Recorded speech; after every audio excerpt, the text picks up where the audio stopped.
Hallelujah. Hallelujah. Hallelujah.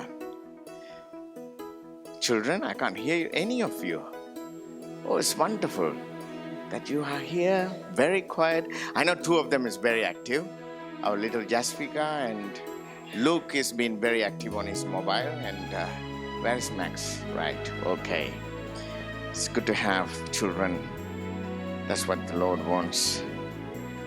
என் ஆண்டவர் இந்நாளிலும் எங்கள் மத்தியில் அசைவாடி கொண்டிருக்கின்றார் அல்லவா? என் தேவன் 2000 வருஷங்களுக்கு முன்பாக வந்த தேவன்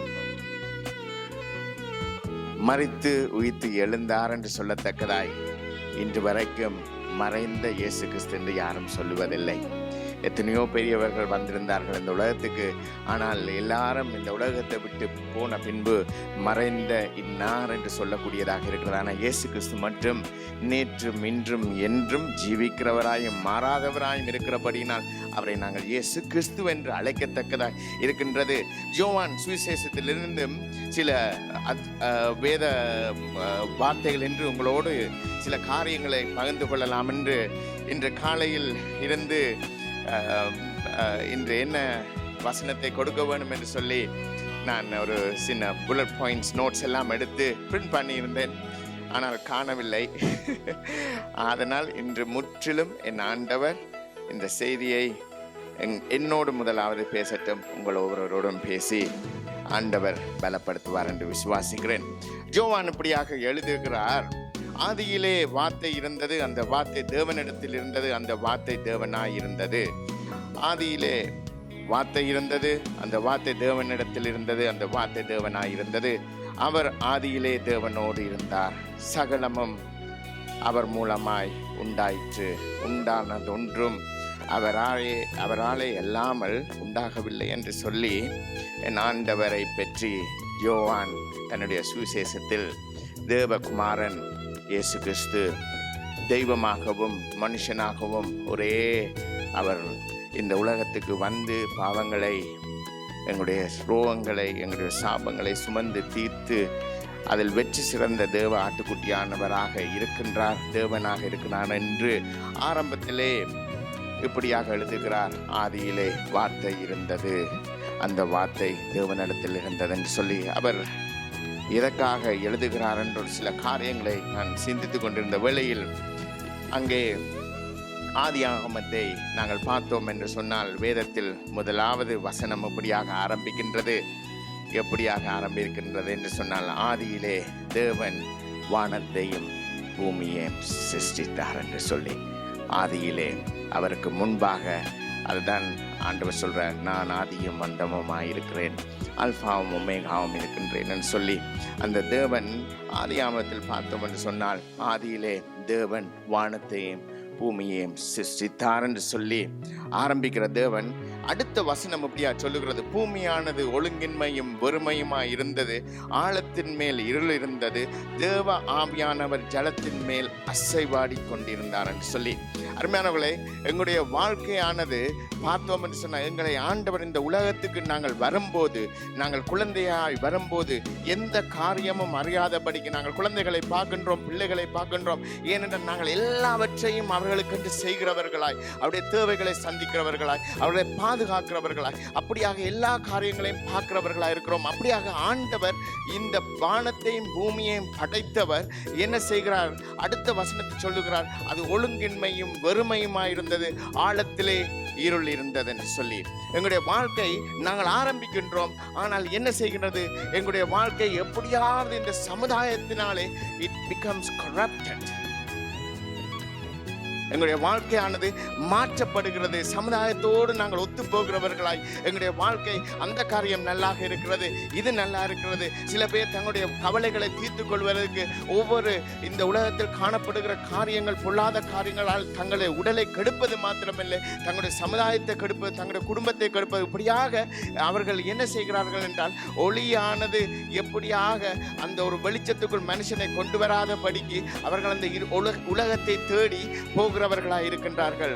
ஆனால் அருமையானவர்களே, அந்த வசனத்தில் ஒரு காரியம் என்னை தொட்டது. எது என்று சொன்னால், ஆழத்தின் மேல் இருள் இருந்தது, ஆனால் தேவ ஆவியானவர் ஜலத்தில் மேல் அசைவாடி கொண்டிருக்கிறார். எங்களுடைய ஆண்டவர் எல்லாவற்றுக்கும் மேலான தேவனாய் இருக்கிறார். அந்த ஆண்டவர் எப்படி என்று சொன்ன அந்த இருள் அவரை ஒன்றும் செய்யவில்லை. ஏனென்று சொன்னார், ஜோவான் அங்கே தொடர்ந்து எழுதுகிறார். இப்படியாக அருமையான வசனங்கள் அங்கே எழுதப்பட்டிருக்கின்றது.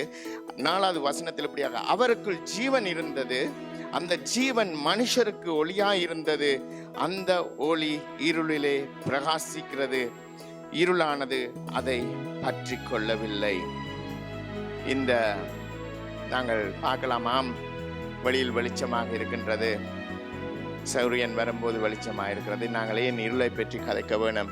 இருள் என்று சொல்லும்போது நாங்கள் ஒரு இருட்டுக்குள் இருக்கும்போது நாங்கள் எங்கே இருக்கிறோம் என்று கூடி அறிய முடியாததா இருக்கும். நாங்கள் நினைத்து கொண்டிருப்போம், யாரும் பேசி கொண்டிருக்கும் போது ஒரு விஷயம் நாங்கள் யோசித்து பார்த்தோம் என்று சொன்னால், இருட்டுக்குள் யாரோடும் புதிதாக ஒரு மனுஷனோடு பேசுவோம். அந்த மனுஷனை நாங்கள் முன்பு கண்டதே இல்லை என்று வைத்துக் கொள்ளுவோம்.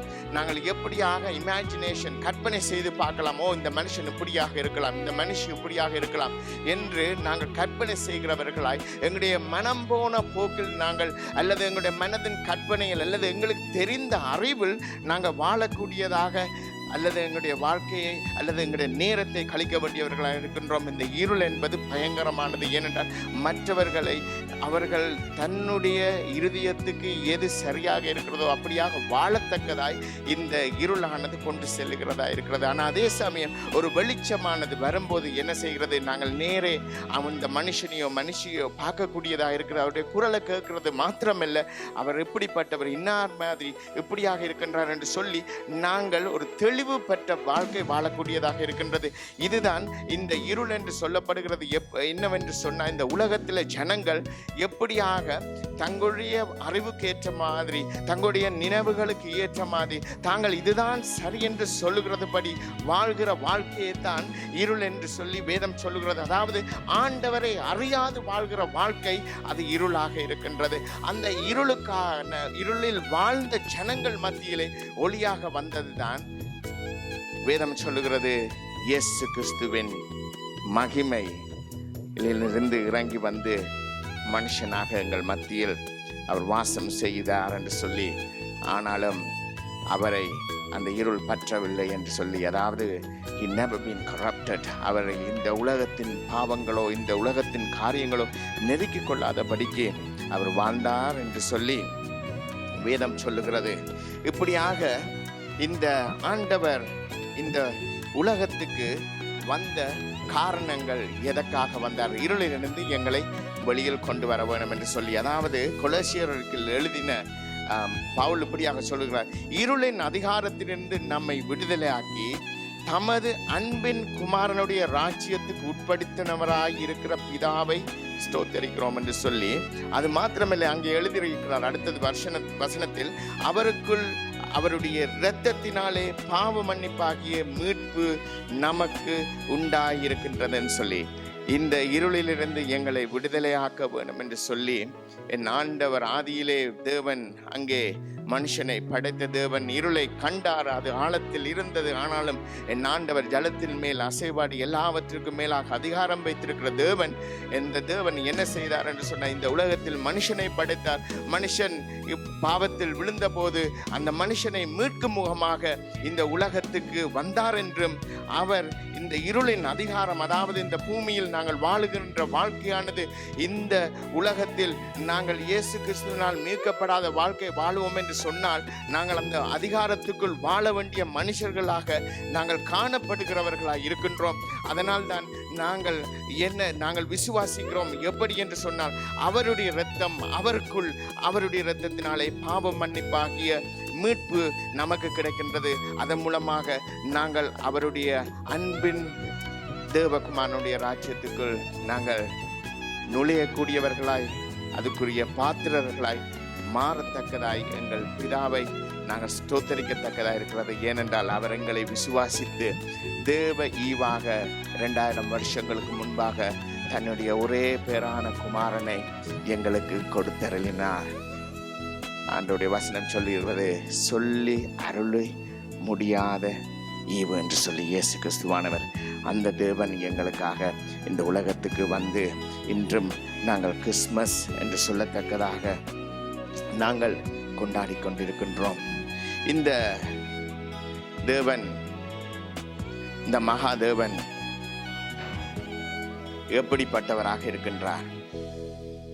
அந்த தேவனை பற்றி, இவர் எப்படி இந்த உலகத்துக்கு வந்த தேவன் என்ன செய்கிறார் என்று சொன்னால்,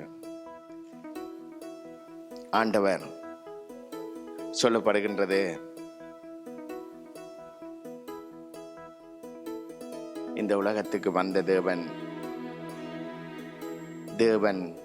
எங்களோடே இருக்கின்றார், இம்மானுவேல் என்று சொல்லி, இந்த தேவன் எங்களோடு இருக்கின்றார் என்று சொல்லி எங்களோடு அழப்போகிறார், எங்களோடு வருகிறார், எங்களோடு அவர் ஆதியும் அந்தமும் இந்த உலகத்தை சகலதையும் உருவாக்கின தேவன் எங்களுக்கு கொடுக்கப்பட்டிருக்கிற நற்செய்தி. அங்கே மேய்ப்பர்கள் மத்தியில் ஆண்டவருடைய தூதுவர்கள் அங்கே வருகிறார்கள், வந்து அங்கே நற்செய்தியை சொல்லுகிறார்கள். எப்படி என்று சொன்னால், பெத்லெஹேம் நகரிலே தாவீதின் வம்சத்தில் இரட்சகர் பிறந்திருக்கின்றார் என்று சொல்லி அந்த வேலை செய்து சொல்லும் போது அங்கே எல்லா தேவ சேனையும் அங்கே எழும்பி ஒரு பெரிய கரோல் சர்வீஸ், பெரிய ஒரு சந்தோஷமான செய்தியை ஆண்டவர் அங்கே இடையர்கள் அங்கே மேய்ப்பர்கள் மத்தியிலே சொல்லப்படுகின்றது. ஆண்டவருடைய நற்செய்தி சொல்லப்படுகின்றது. அந்த நற்செய்தி சொல்லப்படுகின்ற வேளையில் அங்கே பார்க்கக்கூடியதாக இருக்கிறது, எப்படியாக ஆண்டவருடைய ராஜ்யம், ஆண்டவருடைய வல்லமை, ஆண்டவருடைய மகிமை வெளியரங்கமாக இருக்கிறது. தேவ தூதர்கள் அங்கே ஒரு பெரிய ஒரு கன்சர்ட், கரோல் கன்சர்ட். நாங்கள் ஒரு சின்ன சபையாக இல்லை ஒரு சபையாக சேர்ந்து கரோல் கன்சர்ட் செய்யும் போது எவ்வளவு கடினமாக இருக்கிறது.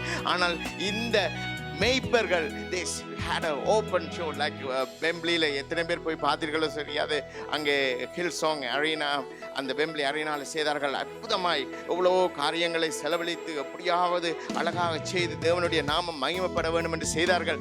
அந்த செய்தது போல நான் நினைக்கிறேன், இப்படியான காரியம் அங்கே வானத்தில் தோன்றியிருக்கும் போது அதை போல ஒரு மகத்துவமான காரியம் இருந்திருக்காது. அந்த ஜனங்கள் மத்தியிலே அவர்கள் சொல்லுகிற காரியம், பயப்படாதீர்கள். 2 காரியம் சொல்லுகிறார்கள். உங்களுக்கு நான் ஒரு நற்செய்தி.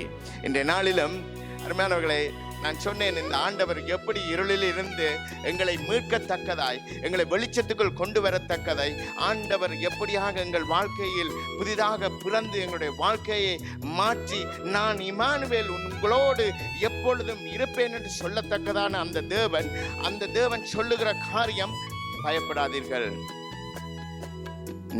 நற்செய்தி. இயேசு கிறிஸ்து மரித்து உயிர்த்து எழுந்து அங்கே சீஷர்கள் மத்தியில் வரும்போது அவர்கள் கதவை பூட்டிவிட்டு பயந்து போய், எங்களுக்கு என்ன நடக்குமோ, அவர்கள் நம்பியிருந்த ராஜா, நம்பியிருந்த மெசியா போய்விட்டார், அவரை கொண்டு போய் அங்கே கொடூரமாக அவரை சிலுவையில் அறைந்து மறித்து அங்கே எல்லாம் முடிந்து விட்டது என்று சொல்லி அங்கே பயந்து கொண்டிருக்கிற அந்த ஜனங்கள் மத்தியிலே அவர் வந்து சொன்ன காரியமும், பயப்படாதீர்கள், சமாதானம், உங்களுக்கு சமாதானம். இன்று என் ஆண்டவர் எங்கள் வாழ்க்கையிலே எங்கள் ஜீவனுள்ள தேவன் இம்மானுவேல் எங்களோடு இருப்பார் என்றால், அருமையானவர்களே, எங்களுடைய வாழ்க்கை எப்படியாக இருக்கும் என்று சொல்லி யோசித்து பாருங்கள். 9வது அதிகாரம். ஆண்டவர் 750 வருஷங்களுக்கு முன்பாக தேவன் பிறக்க முன்பு சொல்லப்பட்ட வசனம் 9:6 எல்லோருக்கும் தெரிந்த வசனம். நமக்கு ஒரு பாலகன் பிறந்தார், நமக்கு ஒரு குமாரன் கொடுக்கப்பட்டார், கர்த்தத்துவம் அவர் தோளின் மேல் இருக்கும், அவர் நாமம் அதிசயமானவர், ஆலோசனை கர்த்தர், வல்லமை உள்ள தேவன், நித்திய பிதா, சமாதான பிரபு. இந்த தேவன் எங்களுடைய தேவன், இந்த தேவன் எங்களுடைய இம்மானுவேல். இந்த தேவன் சொல்லுகிறார், அவருடைய கர்த்தத்துவம் அவருடைய தோளின் மேல் இருக்கும், அவர் நாமம் அதிசயமானது. அருமையானவர்களே, எங்களுடைய வாழ்க்கையில் எங்களுடைய தேவன் எங்களோடு இருப்பார் என்று சொன்னார். எங்களுடைய வாழ்க்கையில் எங்களுடைய தேவன் இருப்பார் என்று நாங்கள் விசுவாசிப்போம் என்று சொன்னால், அவர் எங்களுடைய வாழ்க்கையில் அதிசயம் செய்யக்கூடியவராயிருக்கின்றார். ஏனென்றால் அவருடைய நாமம் அதிசயமானது. அங்கே சிமியோனின் தகப்பனும் தாயும் பிள்ளை இல்லாது அவர்கள் இருக்கின்றார்கள். அங்கே கர்த்தருடைய தூதுவனானவர் வருகின்றார், வந்து அவனோடு பேசுகிறார். அவர் பேசும்போது எல்லாவற்றையும் கேட்டுவிட்டு அந்த தாயின் தகப்பனும் கேட்கிறார்கள், உங்களுடைய பேர் என்னவென்று சொல்லி. அவர் சொல்றார், என்னுடைய பேர், நீங்க ஏன் கேட்பான், என்னுடைய பேர் அதிசயம் என்று சொல்லி. எங்களுடைய வாழ்க்கையில் எது கிடைக்கவில்லை, என்ன கிடைக்கவில்லை, எது எங்களுடைய வாழ்க்கையில் அங்கே வறட்சியாக ஒன்றுமில்லாமல் இருக்கின்றதோ அந்த வேளையில் அவர் அதிசயம் செய்யக்கூடியவர். அவர் இல்லாதவைகளை இருக்கிறவைகளாய் அழைக்கிற கர்த்தர் எங்கள் மத்தியில் எங்களோடு இருப்பார். அவர் கொடுத்த வாக்குத்தத்தம் அங்கே சொல்லப்படுகிறது, இம்மானுவேல், கர்த்தர் உங்களோடு எங்களோடு இருப்பார் என்று சொல்லி. அந்த வல்லமை உள்ள கர்த்தர் எங்களோடு இருப்பார் என்று சொன்னால் அவருடைய நாமம் அதிசயமானது. எங்களுடைய வாழ்க்கையிலே சில காரியங்களை நாங்கள் யோசித்து பார்க்கும்போது அங்கே எல்லாம் முடிந்து விட்டது, அங்கே ஒன்றுமே நடக்க மாட்டாது, அதை யார் செய்வார்கள், எது செய்வார்கள், என்ன நடக்கும் என்று சொல்லும் போது, அருமையானவர்களே, இத்தனை நாட்களாய் நடத்தி வந்த என் தேவன் அற்புதமாய் இன்னும் கொஞ்ச நாட்களுக்குள்ளும் அவர் செய்யக்கூடியவராயிருக்கிறார். இந்த வருஷம் ஆரம்பத்தில் நாங்கள் எப்படியாவது நடந்து வந்திருக்கலாம், ஏதோ காரியங்களை சிந்தித்திருக்கலாம், நடந்திருக்கலாம், நடக்காமல் எத்தனையோ காரியங்கள் முடிந்திருக்கலாம். ஆனால் என் தேவனுக்கு ஒரு நிமிஷம் போதும் அவர் வாக்குரைத்தால் அது நடக்காமல் போகாது. செய்ய உண்மை உள்ளவராக இருக்கிறார் அந்த தேவன். சிம்சோனின் தகப்பன் தாய்க்கு சொல்லுகிறார், என் நாமம் அதிசயமானது. அப்படியாக அங்கே ஒரு நியாயாதிபதியை அவர்களுக்கு பிள்ளையாக கொடுக்க என் ஆண்டவர் உண்மையாக இருப்பார் என்று சொன்னார். என் ஆண்டவர் இன்றும் எங்கள் மத்தியிலே அதிசயம் செய்யக்கூடியவர், ஆலோசனை கர்த்தர். எத்தனையோ நாடுகளில் நாங்கள் போய் பார்ப்போம் என்று சொன்னால், இந்த நாடுகளில் உள்ள சட்டங்கள், இந்த சட்டங்கள், காரியங்கள் எல்லாமே வேதத்தின் அடிப்படையில் இருந்து ஆலோசனையாக பெற்றுக்கொண்ட சட்டங்கள் தான் இந்த நாட்களிலும் இயங்கி கொண்டு வருகின்றது. நீங்கள் எத்தனை பேர் அறிந்திருக்கிறீர்களோ தெரியாது, இந்த அமெரிக்க தேசமானது அவருடைய constitution based on from the 10 commandments. அவருடைய நாட்டின் அத்திவாரம் அவர் ஆண்டவருடைய வேதமாகத்தான் இருந்தது. இந்த வேதத்தினால் தான் எல்லாவற்றையும் அவர்கள் பறிகொடுத்தார்கள். எத்தனையோ பேர் மரித்தார்கள், எத்தனையோ பேர் ரத்தம் சிந்தினார்கள். ஏனென்றால் ஆண்டவருடைய வேதமானது அதுக்கு அத்திவாரமாக இருக்க வேணும், அங்கே ஃபவுண்டேஷனாக இருக்க வேணும் என்று சொல்லி அந்த வேதம் தான் இன்றும் அந்த நாட்டை செழிப்பாக வல்லமையாக நடத்தி கொண்டு வருகின்றது. இந்த பிரிட்டன் தேசமானது, அவர் விக்டோரியா அந்த குயின் சொன்னார், இந்த உலகத்தை சூரியன் அஸ்தமிக்காத நாடுகளை, இந்த தேசத்தை ஆண்டவர் அவர் வேதத்தின் மூலமாக நாடுகளை ஆண்டு கொள்ளத்தக்கதான பலத்தை கொடுத்தார் என்று சொல்லி அங்கே விக்டோரியா அம்மையார் சொல்லுகிறதை நாங்கள் கேட்கக்கூடியதாக இருக்கிறது. இப்படியாக எங்களுக்கு நல்ல ஆலோசனை கொடுக்கக்கூடிய என் ஆண்டவர் எங்களுக்கு போதுமானவராயிருக்கிறார். இந்த நாட்களில் எத்தனையோ குடும்பங்கள் சீரழிந்து போகின்றது, எத்தனையோ பிள்ளைகள் தங்களுடைய வாழ்க்கையை சரிப்படுத்திக் கொள்ள முடியாது, ஆண்டவருடைய ஆலோசனைக்கு இல்லாதபடிக்கு அங்கே கூகுளும் அங்கே தங்களுடைய தெரிஞ்ச உலகத்து நண்பர்கள், இப்படியாக உலகத்து காரியமாக நாங்கள் பார்க்க போய் எங்களுடைய வாழ்க்கையில் ஆண்டவர் கொடுத்த அந்த மகத்துவமான இம்மானுவேல் என்பவரை நாங்கள் விட்டுவிட்டு அவருடைய நாமம் his name is என்ன பேர்? தேவனுடைய நாமம் ஆலோசனை கர்த்தர். He is the one who give counsel for us. The best counselor is him. I would say that you can run around, you can go around, you can search the Google, you can go to the counselors, you can go to the judge, you can seek everything in this world. But I tell you something, children, if you are struggling in your life, maybe you can't go to your parents, you may find difficult, isolated, you may find lonely, but I think the better place to go to the presence of the Lord, to his throne, where his name is counsel. He gives the counsel that is beyond our imagination capacity, and his interest in you and me that to be with him in his presence for eternity. அவர் எங்களுடைய வாழ்க்கையில் அவர் கொடுத்திருக்கிற நினைத்திருக்கிற நினைவுகள் அவருடைய பிரசன்னத்தில் நாங்கள் நித்தியமாக இருக்கத்தக்கதாய் இன்றும் அருமையானவர்களே அவருடைய நாமம் ஆலோசனை கர்த்தர் என்று சொல்லத்தக்கதாக அவருடைய நாமம் இருக்கின்றது. அந்த தேவன் வல்லமை உள்ள தேவன், அந்த தேவன் வல்லமை உள்ள தேவன், தேவன் வல்லமை உள்ள தேவன். எப்படி என்று சொன்னால் வேதமானது சொல்லுகிறது, பார்வோன் அங்கே எல்லா ஜனங்களையும் வேதனைப்படுத்தி துன்பப்படுத்தி அவன் எல்லாம் அதிகாரங்களையும் படைத்தவனாய் இருந்தான். ஆனால் அங்கே மோசே வயது சென்றவனாய் 80 வயசாகி அவன் தன்னை கொலை செய்வார்கள் என்று பயந்து மிதியான் தேசத்துக்கு வந்து இருக்கிற அந்த மோசேயை கொண்டு அங்கே போகின்றான். மோசே போய் ஆண்டவருடைய கோலும் ஆரோனையும் கொண்டு போகின்றான்.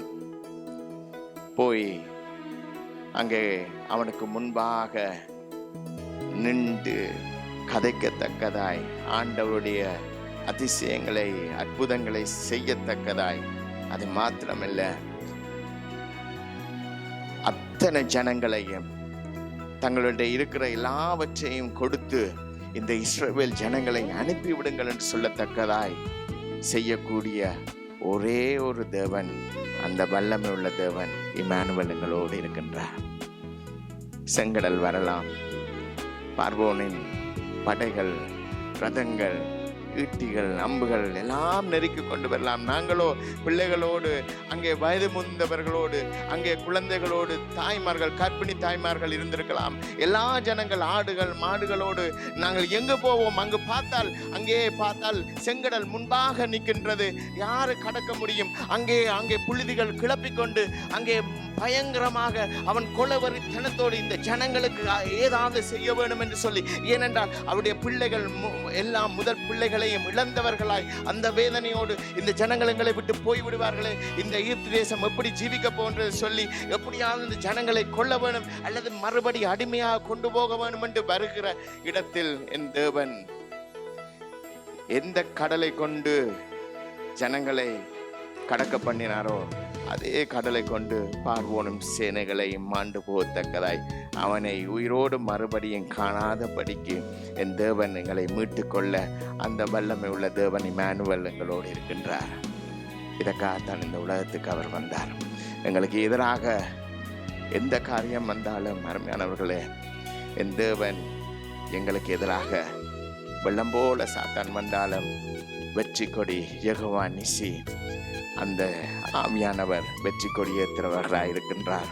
அந்த வல்லமை உள்ள தேவன் எங்களோடு இருக்கின்றார். அருமையானவர்களே, அந்த தேவனுடைய அதிசயம் எல்லாருக்கும் ஃபூலிஷ்னஸ், ஒரு மடமைத்தனமாக இருந்திருக்கும். எரிகோவை சுற்றும் போது அவர்கள் யோசித்திருப்பார்கள், இது என்னது எரிகோ, இது என்னது, அவங்க எத்தனை பெரிய மதில்களை கட்டியிருக்கிறார்கள், எத்தனையோ வருஷங்கள் செலவழித்து கட்டியிருக்கிறார்கள், எத்தனையோ ஜனங்களை கொண்டு கட்டி வைத்திருப்பார்கள். அங்கே நாங்கள் எதை கொண்டு அடித்தாலும் அது உடையாது, அப்படியான ஒரு மதிலை ஆண்டவர் வல்லமை உள்ள தேவன் கண்களுக்கு முன்பாக அந்த மதில் உடைந்து விடத்தக்கதாய் என் தேவன் செய்த அந்த வல்லமை உள்ள இம்மானுவேல் எங்களோடு இருக்கிறார். அருமையானவர்களே, எங்களுக்கு முன்பாக இருக்கிற எரிகோவை உடைக்கக்கூடிய அந்த வல்லமை உள்ள தேவன் எங்களோடு இருக்கிறார்.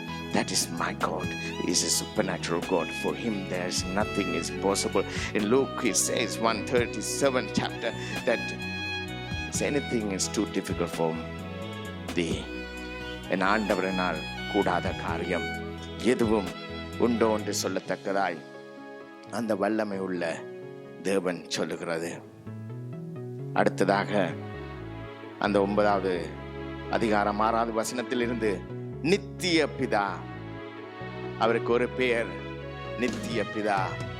நித்திய பிதா என்று சொல்லும்போது ஆதியும் அந்தமும் இல்லாத தேவன், அவருக்கு நேரங்கள் காலங்கள் எதுவுமே அவரை கட்டுப்படுத்த முடியாது. nothing can control him, it's all beyond his nothing is beyond his ability to control. அவர் எதையுமே அவர் கட்டுப்படுத்தவோ அல்லது அதை அது அவருடைய கண்ட்ரோலுக்கு இல்லாதபடிக்கு எதுவுமே இந்த உலகத்தில் இல்லை. ஏனென்றால் அவர் சகலதையும் அவருக்கென்றும் அவருடைய வார்த்தையினாலும் உருவாக்கின அந்த தேவன் அவர் நித்திய பிதா. ஏனென்று சொன்னால் அவருடைய வசனம் சொல்லுகிறது இப்படியாக, நான் மரித்தேன், இதோ நான் உயிர் தெழுந்து, இதோ சதாகாலமும் நான் ஜீவனோடு இருக்கின்றேன் என்று சொல்லி அந்த மரித்த தேவன், அதுதான் நான் ஆரம்பத்தில் சொன்னேன். எல்லோரும் இந்த உலகத்தில் நல்ல அரும்பானவர்கள், நல்ல பெரியவர்கள், நல்ல போராளிகள், நல்ல எத்தனையோ ஜனங்கள், எத்தனையோ அரசர்கள் எல்லாரும் வந்தார்கள். ஆனால் அவர்கள் மரித்த பின்பு த லேட் அல்லது மறைந்த என்றே சொல்லுவார்கள். அவர்கள் வாழ்ந்த வாழ்க்கை எல்லோரும் மதிக்கத்தக்கதாய் பயப்படத்தக்கதாய் என வாழ்க்கை வாழ்ந்திருந்தார்கள். ஆனால் இயேசு கிறிஸ்து என்று சொல்லக்கூடிய ஒரே ஒரு தெய்வத்தை, ஒரே ஒரு மனுஷ குமாரனை, ஒரு தேவ குமாரனை சொல்லக்கூடியதாக இன்றும் இருக்கின்றது அவர் இயேசு கிறிஸ்து என்று சொல்லி. ஏனென்றால் அவர் சதாகாலமும் ஜீவனோடு இருக்கிற தேவனாக. அதனால் தான் அந்த தேவ வசனம் சொல்லுகிறது அவர் நித்திய பிதா, என்றென்றைக்கும் ஜீவிக்கிறவராய் இருக்கின்றார். சமாதான பிரபு என் ஆண்டவர் எங்களுடைய வாழ்க்கையில் சமாதானத்தை தருகிறவர். நாங்கள் எந்த திசையில் போனாலும், நாங்கள் எத்தனை விதமான வாழ்க்கை வாழ்ந்தாலும், இந்த உலகம் கொடுக்க முடியாத சமாதானத்தை கொடுக்கக்கூடிய ஒரே ஒரு இடம் அவருடைய பிரசன்னம். அந்த பிரசன்னம் இம்மானுவேல், எங்களோடு இருக்கின்றவர். இந்த நாளிலும் அருமையானவர்களே, என் தேவன் எங்களுடைய வாழ்க்கையில் அவர் ஆலோசனை கர்த்தராய், அவர் வல்லமையுள்ள பிதாவாய், தேவனாய், அவர் நித்திய தேவனாய், எங்களை அநித்தியத்துக்காக உருவாக்கவில்லை, எங்களை நித்தியத்துக்காக உருவாக்கின தேவன்.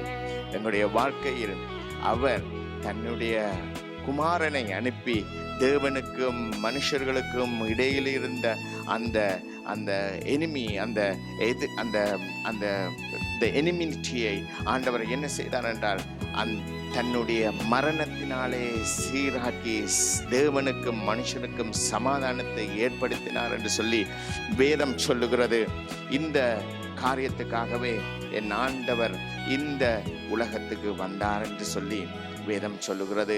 இந்த நாளிலும் அருமையானவர்களே, எங்களுடைய வாழ்க்கையில் அந்த கிறிஸ்துவானவர் வரும்போது, அந்த கிறிஸ்துவானவர் எத்தனையோ காரியங்கள் நடக்கின்றது இந்த உலகத்தில். They are celebrating Christmas, they are doing all sort of things, but let us, the God's desire, and it is a desire, this pledging, I would say, in our lives, Jesus to be born, not as a babe, not as a small boy, as a God who saves us, who is a eternal Father, who is Almighty God. அந்த வல்லமை உள்ள தேவன் இந்நாளிலும் எங்களுடைய இருதயத்துக்கு பிறக்க வேண்டும் என்று சொல்லி என் தேவன் இந்த நாளிலும் எங்களோடு இந்த கிறிஸ்மஸ் தினத்திலே பேசிக்கொண்டிருக்கின்றார். அருமையானவர்களே, அங்கே அமெரிக்காவில் ஒரு யுத்தம் காரணமாக ஒரு நல்ல தனவந்தர், நல்ல செல்வந்தர் தன்னுடைய மகன் யுத்தத்துக்கு போன போது அவன் மறித்து விட்டான். அவருக்கு ஒரே ஒரு குமாரன் தான் இருந்தார், அவருடைய மனைவியும் இருக்கவில்லை. அவருடைய சரியாக அவருடைய வாழ்க்கையில் அந்த குமாரன் போன பின்பு அவருடைய வாழ்க்கை எல்லாமே முடிந்து விட்டது என்று சொல்லி வேதனையோடு அங்கே நெருப்பை போட்டுவிட்டு இருந்தார். அவர் நல்ல ஒரு பணக்காரன். அவருடைய ஹாபிட், அவருடைய ஹாபி, அவருடைய பொழுதுபோக்கு என்னவென்று சொன்னால் அழகிய படங்கள், நல்ல எக்ஸ்பென்சிவ் படங்களை அவர் வாங்கி சுவரில் மாட்டிக்கொள்வார். எத்தனையோ மில்லியன்ஸ் டாலர்ஸ் இருக்கும். அந்த இப்படி இருக்கிற வேளையில் ஒரு நாள் அவருடைய கதவு தட்டப்படுகின்றது. கதவு தட்டப்படும் போது அங்கே ஒரு சோல்ஜர், ஒரு இராணுவ உடுப்பில் உள்ள ஒரு மனுஷன் வந்து நிற்கின்றான். அவன் கையில் ஒரு பார்சலோடு வந்திருக்கிறான், ஒரு பேக்கேஜோடு வந்திருக்கும் போது அந்த இவர் கேட்கின்றார், யாரப்பா நீ என்று சொல்லும்போது அந்த இராணுவ வீரன் சொல்லுகிறான், ஐயா, நான் உங்களுடைய மகனை மிகவும் அறிந்தவனாய் இருக்கின்றேன். உங்களோட மகன்தான் என்னுடைய வாழ்க்கையை எனக்கு ஜீவன் கொடுத்தவராய் இருக்கின்றார். ஏனென்று சொன்னால் நான் யுத்தத்தில் நாங்கள் ஈடுபட்டு கொண்டிருக்கும் போது ஒரு நேரத்தில் என்னை பாதுகாக்கும் முகமாக அவர் என்னை பாதுகாத்து ஆனால் பாதுகாக்கும் போது தன்னுடைய உயிரை அவர் எனக்காக கொடுத்து விட்டார். ஆனாலும் அவருடைய நினைவு என்னுடைய உள்ளத்தில் எப்பொழுதும் இருந்து கொண்டிருந்தது. ஆனாலும் அந்த இருக்கிற வேளையில் நான் ஒரு படத்தை வரைய வேணும் என்று சொல்லி நான் வரைய வலிக்கிட்டேன். ஏனென்று சொன்னால் என்னுடைய முகம் என்னுடைய வாழ்க்கையில் எனக்கு உயிர் கொடுத்தவராய் இருந்தார். என்னுடைய வாழ்க்கையை காத்து கொண்ட அந்த உங்களுடைய மகனை நான் எப்பொழுதும் என்னுடைய சிந்தனையில் வைத்து கொண்டிருக்கிறேன் ஐயா. அதனால் இந்த படத்தை நான் கீறியிருக்கிறேன் ஐயா. ஒரு விசை பாருங்கள் சொல்லி அந்த படத்தை கொடுத்த போது அவருடைய மகனுடைய படம் அவ்வளவாக அழகாக இருக்கவில்லை, அவ்வளவு வடிவாக இருக்கவில்லை. ஆனாலும் மகனுடைய முகத்தை பார்க்கக்கூடியதாக இருக்கின்றது. அந்த தகப்பன மார்போடு அந்த படத்தை அணைத்து கொண்டு அவர் சொல்லுகிறார், ஐயா அந்த இராணுவ வீரனை நீ போயிட்டு வா மகனே என்று சொல்லிவிட்டு அங்கே அந்த ஃபயர் பிளேஸுக்கு முன்பாக நெருப்பு வைத்திருக்கிற இடத்துக்கு முன்பாக தான் அதிகமாக அவர் போய் இருக்கிற இடம். அங்கே மேலே ஒரு அழகான படம் போட்டிருந்தது. அந்த படம் எத்தனையோ மில்லியன் வேல்யூவாக இருந்தது. அந்த படத்தை என்ன செய்கிறார் என்றால் அந்த படத்தை அங்கே தள்ளிவிட்டு தன்னுடைய மகனுடைய படத்தை அங்கே போடுகின்றார். அந்த படத்தை போட்டு அந்த அழகான படம் எங்கேயோ போய்விட்டது. அந்த படத்தை பார்த்து தன்னுடைய மகனையே பார்த்து கொண்டிருந்தார். அப்போ பார்த்து கொண்டிருக்கிற காலங்களில் ஒரு நாள் அவர் மறித்து விட்ட வேளையில் அங்கே அவருடைய காரியங்கள் எல்லாம் ஓக்ஷனுக்கு கொண்டு வரப்படுகின்றது. ஓக்ஷனில் கொண்டு அங்கே ஏலம் கொடுத்து விற்க போகின்றார்கள். ஏலம் கொடுத்து விற்கிற வேளையில் அங்கே முதலாவது சொல்லுகிறார் அந்த ஏலம் கொடுக்கிறவர், முதலாவது இந்த படத்தை வாங்குகிறவர் இதை விற்க வேண்டும், இதை விற்றது பின்புதான் நாங்கள் மற்ற காரியங்களுக்கு போகலாம் என்று சொல்லி அந்த படம் எதுவாக இருந்தது என்று சொன்னால் தன்னுடைய பிள்ளையை கீறின அந்த இராணுவ வீரன் கீறின அந்த படமாக இருந்தது. அந்த பிக்சரை கொண்டு வந்து வைக்கிறார்கள். அங்கே கேட்கிறார் $100 $200 என்று கேட்டுக்கொண்டிருக்கிறார்கள். ஒருத்தரும் ஒரு பதிலும் இல்லை, ஒரு கதையும் இல்லை. ஏனென்றால் அந்த படம் அவ்வளவு பார்க்கும்போது அழகானதா இருக்கவில்லை. அப்படி இருக்கிற வேளையில் அந்த ஆக்ஷனியர் சொல்லுகிறார், ரைட், நீங்கள் யாராவது எவ்வளவு இந்த படத்துக்கு நீங்கள் காசு கொடுக்க முடியும் என்று சொல்லி அவர் கேட்கிற போது அவருடைய ஆயல் வீட்டார் அங்கே வீட்டு மனுஷன் ஒரு ஆள் வந்திருந்தார். அந்த மனுஷன் தகப்பனையும் மகனையும் அறிந்திருந்தார். அவர் சொன்னார், என்னிடம் ஒரு $10 இருக்குது, இந்த $10 தான் என்னிடம் இருக்கிறது, நான் இதுக்கு இந்த பணத்தைக்கு இந்த பிள்ளையை வாங்கலாமே, அந்த பிள்ளையை நான் கண்டிருக்கிறேன், அவனை அறிந்திருக்கிறேன், நான் நேசிக்கிறவனாக இருக்கிறேன், ஆனால் என்னிடம் இவ்வளவுதான் பணம் இருக்கின்றது சொல்லி அந்த வேளையில் ஆண்டவர் அந்த ஆக்ஷனர் சொல்லுகிறார், ஓகே, முதலாவது தடவை, 2வது தடவை, 3வது தடவை என்று சொன்னபோது அங்கு ஒருவரும் கேட்கவில்லை. இவர் $10 அந்த அந்த பிக்சரை வாங்கி கொள்ளுகிறார். வாங்கி கொண்டவுடன் ஆக்ஷனியர் சொல்லுகிறார், ஏலம் கொடுப்பவர் சொல்லுகிறார், இதோடு அங்க கொடுக்கிற வேளையில் எல்லாரும் சந்தோஷமா, ஐயா இந்த படம் போய்விட்டது, அடுத்த காரியத்துக்கு நாங்க போகலாம், எல்லாரும் சந்தோஷத்தோடு எதிர்பார்ப்போடு இருப்பார்கள். ஏனென்றால் அங்கே கோடிக்கணக்கான விலையேற பெற்ற ஓவியங்கள் அங்கே இருந்தது. அந்த ஓவியங்களை வாங்க வேண்டும், அந்த பிக்சர்ஸை வாங்க வேண்டும் என்று சொல்லி அங்கே ஆசையோடு இருந்த வேளையில் அவர் சொல்லுகிறார், எல்லாம் முடிந்து விட்டது சொல்லி. ஆக்ஷனியர் சொல்லுகிறார், that's all, it's all done, it's all finished. அப்பொழுது கேட்கிறார்கள், ஏன் இது முடிந்து விட்டது, எதற்காக முடிந்து விட்டது என்று கேட்கும்போது தான் அவர் சொல்லுகிறார், அவருடைய உயிலின் படி அவருடைய மகனுடைய படத்தை யார் வாங்குகிறார்களோ சகலதும் அந்த மனுஷனே போய சேர வேணும் என்று சொல்லி. இந்த உலகத்திலே பிதாவானவர் இயேசு கிறிஸ்துவை அனுப்பினார். ஒரு பாலகனாக அனுப்பின தேவன் எங்களுக்காக மரித்து உயிர்த்து எழத்தக்கதாய் சகல பாவங்களையும் சகல எங்களுடைய ரோகங்கள் எல்லாவற்றையும் சுமந்து தீர்த்த தேவன், அவரை நாங்கள் பெற்றுக்கொள்ளும் போது ஆண்டவர் சொல்லுகிறார், ரோமர் எழுதின நிருபத்தில் போல் சொல்லுகிறார், அவர் தன்னுடைய ஒரே குமாரனை கொடுப்பார் என்றால் மற்ற எல்லாவற்றையும் கொடுப்பாதிருப்பாரோ? அந்த அருமையான தேவன், அருமையானவர்களை, இந்த நாளிலும் அந்த இயேசு கிறிஸ்து எங்களுடைய வாழ்க்கையில் பிறக்க வேண்டும் என்று சொல்லி 2000 வருஷமும் அவர் பொறுமையோடு இருக்கின்றார். தன்னுடைய பிள்ளையாக தன்னுடைய இன்ஹெரிட்டன்ஸ், அவருடைய எல்லா சொத்துக்கள், அவருடைய ஆசீர்வாதங்கள், அவருடைய அவர் சொல்லுகிறார், பொன்னும் வெள்ளியும் என்னுடையது என்று சொல்லுகிறார். சகலதையும் உருவாக்கின அந்த மகத்துவமான தேவன் தன் பிள்ளை மூலமாக அவர் எல்லாவற்றையும் எங்களை கொடுக்க அவர் ஆசையோடு காத்திருக்கிற தேவனாய், தகப்பனாய் அவர் கேட்கிறதெல்லாம் ஒன்றுதான், எங்களுடைய இருதயங்களில் இயேசு கிறிஸ்துவானவர் பிறக்கத்தக்கதாய், அவருடைய நாமத்தை நாங்கள் ஏற்றுக்கொண்டவர்களாய், அவர் இம்மானுவேல் என்று சொல்லத்தக்கதாய், எங்களுடைய வாழ்க்கையில் எல்லாவற்றிலும் அவர் எங்களுடைய வாழ்க்கையில் வரத்தக்கதாய். நாங்கள் அதிகமாக சில வேளை இந்த இடத்தில் ஆண்டவரை, வேலை தளத்தில் நீங்கள் வராதீங்க ஆண்டவரே, ஐயா ஆண்டவரை நாங்கள் டிரைவ் பண்ணும்போது நீங்கள் வராதீங்க ஆண்டவரே, ஆண்டவரை நான் கோபம் வரும்போது என்னோடு வராங்க. ஆண்டவர் சொல்றார், இம்மானுவேல் என்னோடு இருப்பவர். அந்த ஆண்டவர் எங்களை கேட்கிற காரியம் அவருடைய குமாரன் என்றும் பார்க்காமல் எங்களை கொடுத்தபடினாலே அவரை ஏற்றுக்கொள்வோம் என்று சொன்னார். பரத்திலிருந்து வானத்தின் பலகணிகளை திறந்து எங்களுக்கு தேவையான எல்லாவற்றையும் அவருடைய நாமம் சொல்லுகிறது. Jehovah Zaira, he provides everything for us. The one who provides, he is able to sustain us. எங்களுடைய வாழ்க்கையில் அவர் எல்லாவற்றையும் கொடுக்கக்கூடியவரும், எங்களுடைய வாழ்க்கையை நிலைநிறுத்தக்கூடியவருமாக இருக்கிற அந்த இயேசு கிறிஸ்துவானவர் நாங்கள் பெற்றுக்கொள்வோம் என்று சொன்னால், அருமையானவர்களே, எங்களுடைய வாழ்க்கை எப்படியாக அந்த இராணுவ வீரனுடைய ஓவியத்தை அது பார்க்கும்போது அலங்கோலமாக இருந்தது. ஆம், இயேசு கிறிஸ்துவை சிலுவையில் பார்க்கும்போது அவருடைய முகத்தை கூடி பார்க்கக்கூடிய அது அளவுக்கு அந்த கெடுற்றார் என்று சொல்லத்தக்கதாய் அவருடைய முகம் அருவருப்பாக இருந்தது. அவர் பார்க்கும்போது அவருடைய மனுஷன் என்று கூடி காணக்கூடாத அளவுக்கு எல்லாவற்றையும் அவர் எங்களுக்காக உரிந்து எல்லாவற்றையும், எல்லா பாடுகளும் வேதனைக்குள்ளாக போய் அங்கே ஆண்டவர் ஒரு மனுஷர்களுக்கு முன்பாக தலை குனிந்தவராய், சிலுவையில் அறையப்பட்டவராய், அவமானப்பட்டவராய், எல்லாவற்றையும் செய்து முடித்த அந்த தேவன் எங்களுக்கு